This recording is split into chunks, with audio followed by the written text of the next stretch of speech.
नमस्कार मित्रांनो, स्वागत आहे तुमचं आताच्या ब्रेकिंग न्यूजमध्ये. मित्रांनो, व्हॉट्सॲप वापरकर्ते वर्षानुवर्ष ज्या फीचरची वाट पाहत होते ते आता लवकरच सुरू होणार आहे. कंपनी आता अधिकृतपणे दीर्घकाळापासून विनंती करत असलेल्या मेसेज शेड्यूल फीचरवरती काम करते आहे. याचा अर्थ तुम्ही तुमचे मेसेज शेड्यूल करू शकता. एका निश्चित वेळेवरती ऑटोमॅटिक ते मेसेज पाठवले जातील. हे डेव्हलपमेंट पहिल्यांदाच टेक्स्टफ्लायर प्रोग्रामद्वारे जाहीर करण्यात आलेल्या iOS बीटा अपडेटेड व्हर्जनमध्ये दिसून आलं आहे. या फीचरसह वापरकर्त्यांच्या संवादावरती नियंत्रण वाढवणं, जेणेकरून महत्त्वाचे अपडेट्स किंवा वैयक्तिक शुभेच्छा चुकणार नाहीत याची खात्री करणं. याचा अर्थ असा की कधीकधी एखाद्याला वाढदिवसाच्या किंवा वर्धापन दिनाच्या शुभेच्छा देण्यासाठी तुम्हाला मध्यरात्रीपर्यंत जागं राहावं लागतं, परंतु आता तसं राहण्याची गरज नाही. या फीचरमुळे तुम्हाला मध्यरात्रीपर्यंत जागा राहण्याची बिलकुल आवश्यकता नाही.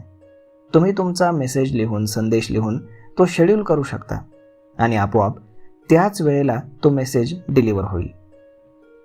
यामध्ये जे कोण व्हॉट्सॲप युजर्स आहेत ते मेसेज टाईप करू शकतील आणि नंतर डिलिव्हरीसाठी योग्य वेळ आणि तारीख निवडू शकतील. शेड्यूल केलेले मेसेज चॅट इन्फो स्क्रीनमधील एका सेक्शनमध्ये तुम्हाला पाहता येतील आणि पुन्हा तुम्ही त्याला एडिट देखील करू शकता. वापरकर्ते कुठलाही शेड्यूल केलेला मेसेज पाठवण्यापूर्वी तो डिलीट देखील करू शकतील. यामुळे प्राप्तकर्त्याला सूचना मिळण्यापासून थांबवता येईल. हे फीचर वैयक्तिक चॅट आणि ग्रुप या दोन्ही ठिकाणी काम करणार आहे.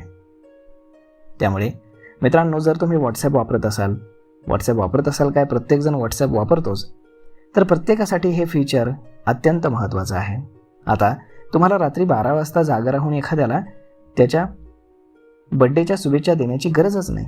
तुम्ही ते दिवसाच शेड्यूल करून ठेवू शकता आणि रात्री ऑटोमॅटिक 12 वाजता ते मेसेजेस त्याला डिलिव्हर होतील. तर मग मित्रांनो, हा व्हिडिओ, ही माहिती तुम्हाला कशी वाटली हे तुम्ही आम्हाला कमेंट करून नक्कीच सांगा. आणि जर आवडली असेल तर आपल्या जवळच्या मित्रमंडळींसोबत देखील हा व्हिडिओ तुम्ही शेअर करायला विसरू नका. धन्यवाद.